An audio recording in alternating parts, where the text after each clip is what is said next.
नमस्कार दोस्तों, स्वागत है आपका अपने यूट्यूब चैनल कृष्णा स्टूडियो में। दोस्तों कैसे हैं आप लोग? आई होप कि आप लोग अच्छे होंगे।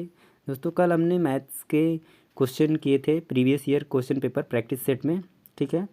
तो उसमें हमने न्यूमेरिकल क्वेश्चंस को देखा था दोस्तों, और आज के इस वीडियो में हम देखने वाले हैं पेडागोजी के क्वेश्चंस के, यानी कि मैथ के पेडागोजी के क्वेश्चन 15, ठीक है।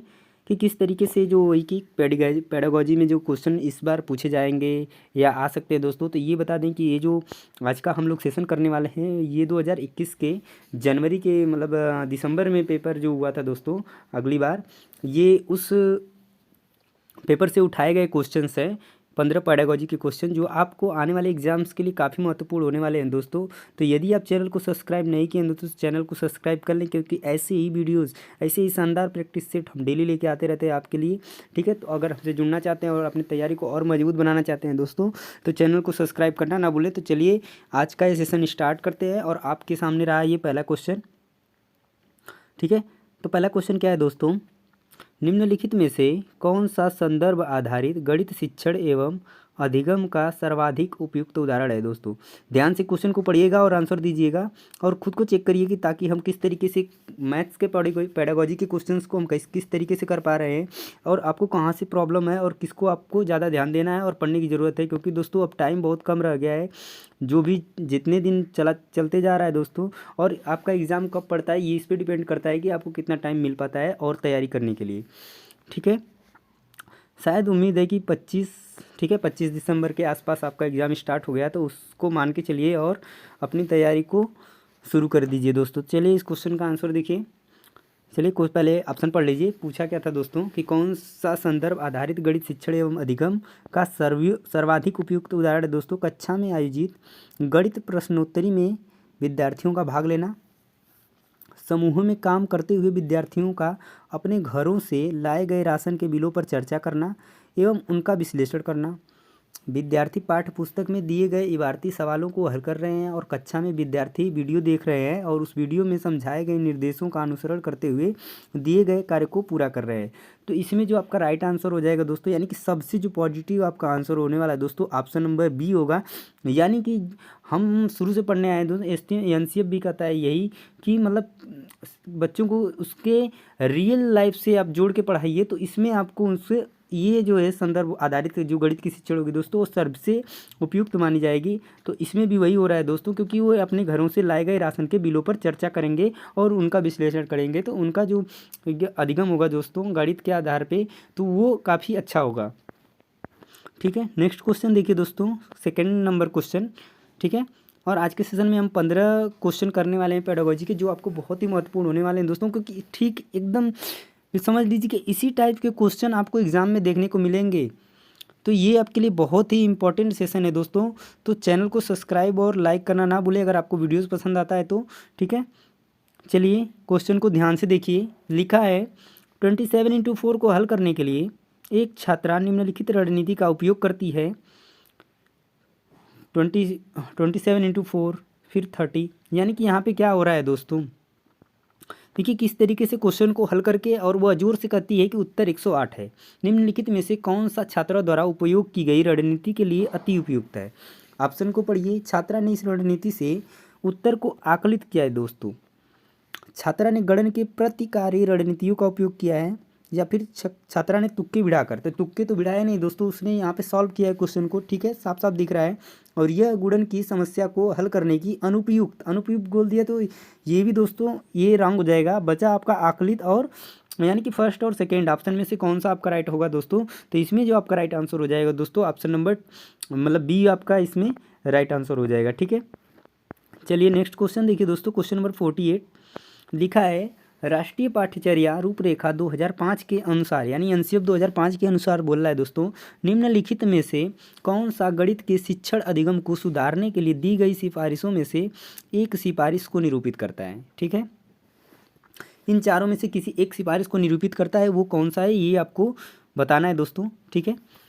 इसमें लिखा है दोस्तों कि आकलन पद्धतियों को बदलना जिससे विद्यार्थियों के प्रक्रियात्मक ज्ञान के स्थान पर गणितीकरण योग्यताओं की परख हो, शिक्षकों को प्रशिक्षित करना ताकि वे विद्यार्थियों को गणित ओलंपियाड में बेहतर प्रदर्शन करने में सहायता कर सकें, यह गणित पाठ्यपुस्तक के साथ साथ विद्यार्थियों को अभ्यास पुस्तिकाओं से अभ्यास करने के लिए प्रोत्साहित करना, या गणित को लोकप्रिय करने के लिए ध्यान युवाओं की रोजगार पाने की योग्यता को बढ़ाने पर स्थानांतरित करना। तो इसमें क्या होगा दोस्तों, सबसे अच्छा क्या आपको लग रहा है, किस लिए मतलब करना चाहिए? तो इसमें जो आपका करेक्ट आंसर हो जाएगा दोस्तों, option number A is the correct answer. ठीक है, इसका सबसे अच्छा आंसर ऑप्शन नंबर ए हो जाएगा। ठीक है, बाकी आपका राइट आंसर नहीं है। चलिए नेक्स्ट क्वेश्चन देखिए, आज का चौथा क्वेश्चन, निम्नलिखित में से कौन सा गणित के प्रति भय का उपयुक्त कारण नहीं है? निम्नलिखित में से कौन सा गणित के प्रति भय का उपयुक्त कारण नहीं है दोस्तों? सॉरी दोस्तों, गणित की संचयी प्रकृति, गणित की प्रतीकात्मक भाषा, आकलन की पद्धतियाँ एवं पाठ्यपुस्तक में उपयोग की गई गणित की भाषा, या अधिगमकर्ताओं की गणितीय अक्षमताएं। तो कौन सा भय का उपयुक्त कारण नहीं पूछा है दोस्तों? तो ये इसका जो राइट आंसर हो जाएगा दोस्तों, इसका ऑप्शन नंबर हो जाएगा ऑप्शन नंबर डी, यानी कि अधिगमकर्ताओं की गणितीय अक्षमताएं जो हैं, ये जो है दोस्तों, ये गणित के प्रति भय का उपयुक्त कारण नहीं है। बाकी जो ऑप्शन दिए गए हैं ये हो सकती हैं। ठीक है, चलिए नेक्स्ट क्वेश्चन देखिए, क्वेश्चन नंबर 50। ठीक है, भिन्न का उपयोग निम्नलिखित में से किन तरीकों से हो सकता है? किन तरीकों से हो सकता है? एक पूर्ण के अंश को निरूपित करने के लिए हो सकता है, एक पूर्ण के अंश को निरूपित करने के लिए हो सकता है, बिल्कुल। संख्या रेखा पर एक बिंदु को अभिकल्पित करने के लिए, वस्तुओं के संग्रह के एक अंश को निरूपित करने के लिए, और विभाजन पर आधारित समस्या के परिचय के लिए। इसमें आपका कौन कौन सा हो जाएगा दोस्तों? ए बी सी डी, या ए बी सी, या बी सी, या फिर जो भी है ए बी डी। ठीक है, तो कौन सा होगा दोस्तों? तो इसका राइट आंसर हो जाएगा आपका ऑप्शन नंबर ए, बी और सी। और विभाजन पर आधारित समस्या के परिचय के लिए नहीं, क्योंकि यहाँ पर भिन्न की बात की गई है दोस्तों।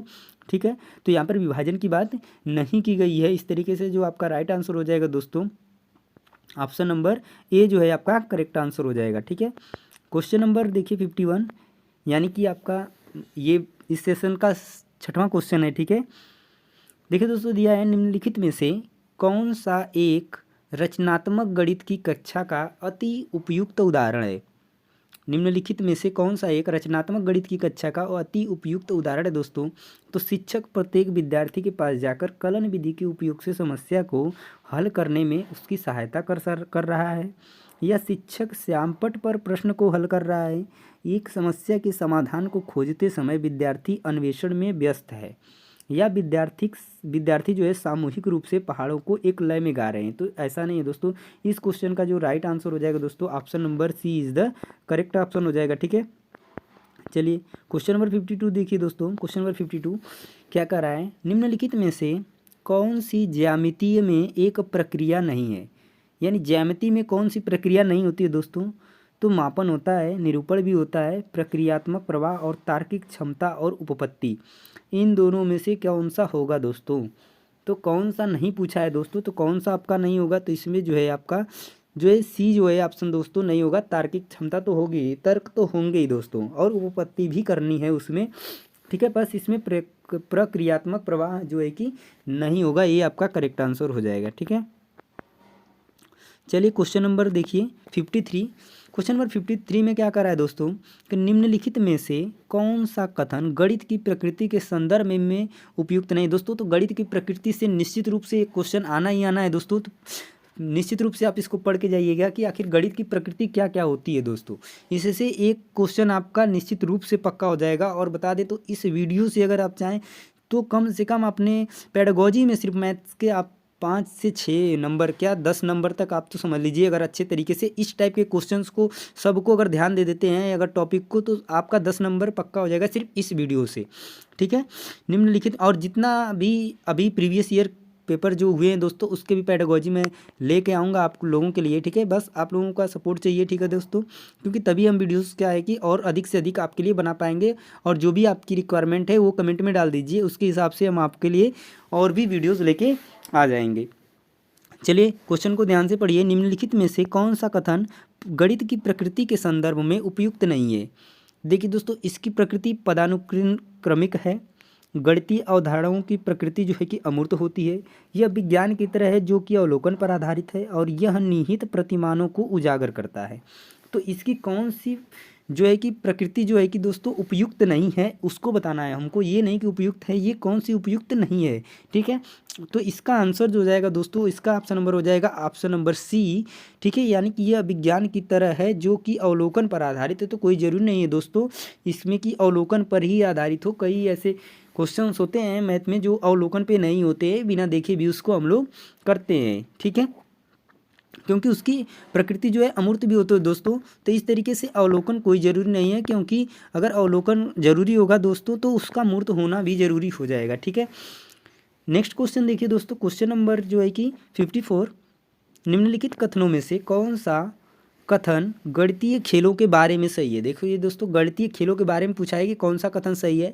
गणितीय खेलों को आम दिनचर्या वाले खेलों की तरह होना चाहिए, बिल्कुल होना चाहिए दोस्तों।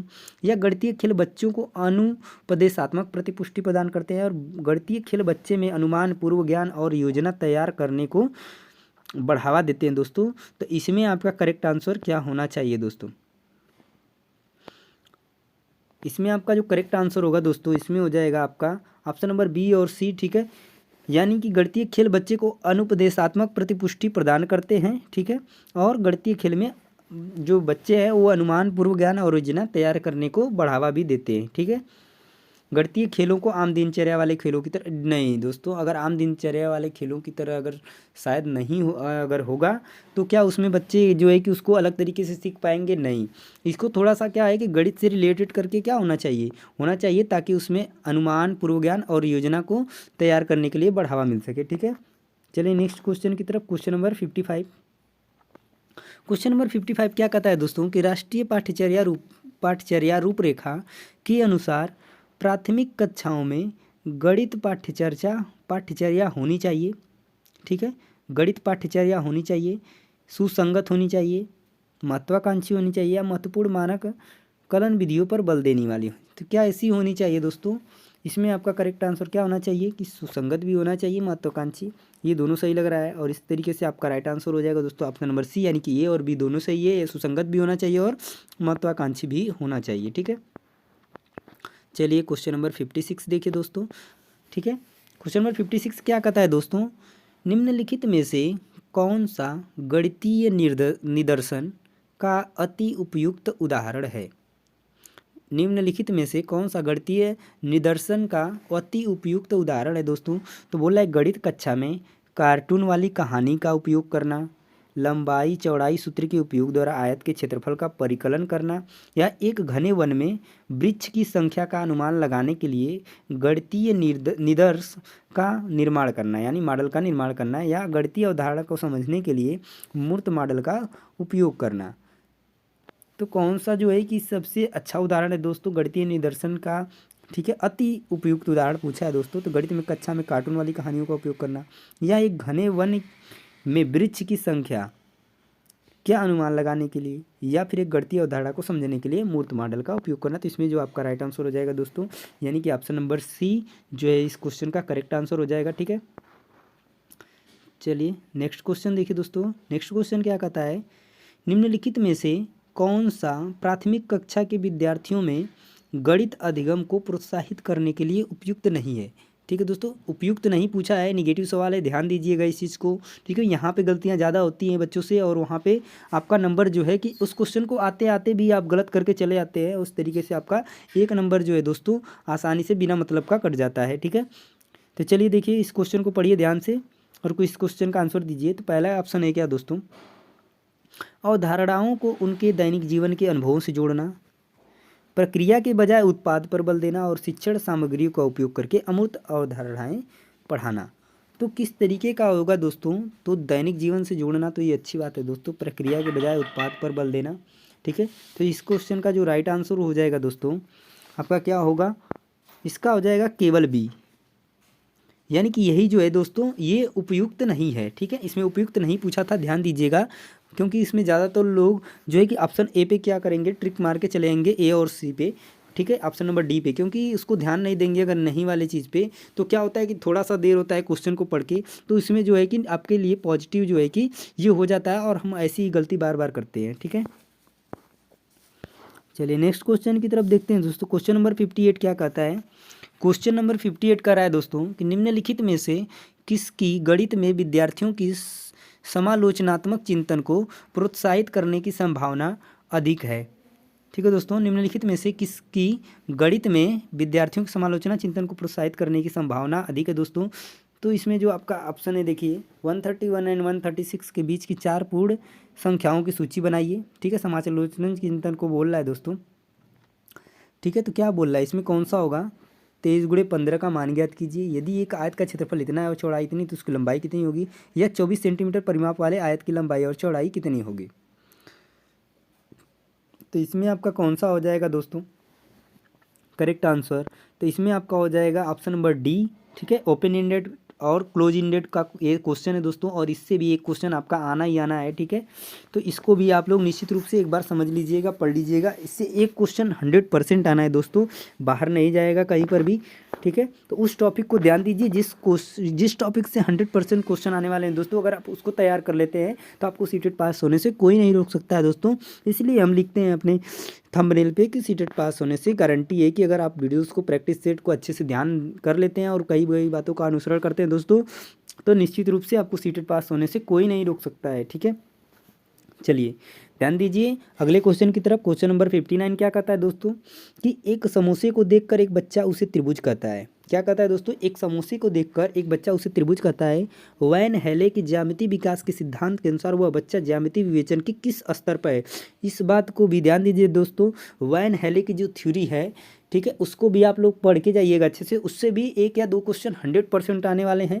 तो ये कहीं ना कहीं आपके लिए प्लस पॉइंट है दोस्तों कि जो आपके लिए 100% वाले क्वेश्चन है कि इससे आपका आना ही आना है, तो उसको आप पढ़ के जाइए, ताकि वो जो ऑप्शन है आपका, यानी कि वो जो पेडागोजी में आपका प्लस पॉइंट रहता है कि पेडागोजी होते हुए भी आपको ये पता है कि हाँ इस टॉपिक से हमको क्वेश्चन आना है, तो ये बहुत आसान होता है दोस्तों। ठीक है, अगर आप तरीके से पढ़ते हैं तो आपको कोई भी इस एग्ज़ाम को देना बहुत ही सिंपल हो जाएगा दोस्तों, और आसानी से आप अच्छे नंबर ला सकते हैं। पास होने की तो बात छोड़िए। ठीक है, चलिए ध्यान दीजिए क्या बोल रहा है दोस्तों कि कौन से मतलब स्तर पे है। तो संबंध पहचानना, विश्लेषण करना, निगमन करना या दृश्यीकरण। तो क्या है दोस्तों इसमें आपका है दृश्यीकरण, यानी देख करके बता रहा है बच्चा ना, तो इसलिए ये दृश्यीकरण है। ठीक है, चलिए नेक्स्ट क्वेश्चन पे, और आज के ये सेशन का ये लास्ट क्वेश्चन है। ठीक है, तो पढ़िए ध्यान से इस क्वेश्चन को। एक प्राथमिक कक्षा के अध्यापक अपने विद्यार्थियों से 5036 को अंकों में लिखने के लिए कहते हैं। अधिकांश विद्यार्थियों ने इसका उत्तर 536 लिखा है। ठीक है, 5036 को 536 लिख दिया है। निम्नलिखित में से कौन सी शिक्षण रणनीति इस त्रुटि को सुधारने के लिए सर्वाधिक उपयुक्त है। तो बोल रहा है दोस्तों कि विद्यार्थियों को इसी के समान 10 और प्रश्न हल करने देने चाहिए। नहीं दोस्तों, अभी तो यही नहीं आ रहा है, तो और भी दे देंगे, तो ये कैसे हो सकता है। विद्यार्थियों को 5000 से 51 तक की गिनती लिखने को कहना और अपने उत्तर को जांचने के कहना, ऐसा भी नहीं हो सकता है दोस्तों, इससे कुछ नहीं होने वाला है। ठीक है, एक संख्या रेखा पर जिसमें 1000 के अंतराल में अंक लिखे हैं 5036 को निरूपित करना, और 3 अंकीय और 4 अंकीय संख्याओं के स्थानीय मान की अवधारणा को सुदृढ़ करना, ये इसका करेक्ट आंसर हो जाएगा दोस्तों। ठीक है, और जो ऊपर के ऑप्शन है वो उस चीज़ को नहीं बता रहे हैं जिस चीज़ की उसकी ज़रूरत है। ठीक है, और दोस्तों बता दें कि इसी तरीके की डेली वीडियोज़ के लिए चैनल को सब्सक्राइब करना ना भूलें, और आपको ये सेशन पसंद आया है तो चैनल को लाइक और अपने दोस्तों के साथ शेयर भी करें। और अब मिलेंगे हम अगले वीडियोज़ में और मैथ्स के पेडागोजी कोई क्वेश्चन के साथ, और बाकी सभी सब्जेक्ट के पेडागोजी के क्वेश्चन के साथ मिलेंगे अगले प्रैक्टिस सेट में। चलिए तब तक के लिए जय हिंद, जय भारत।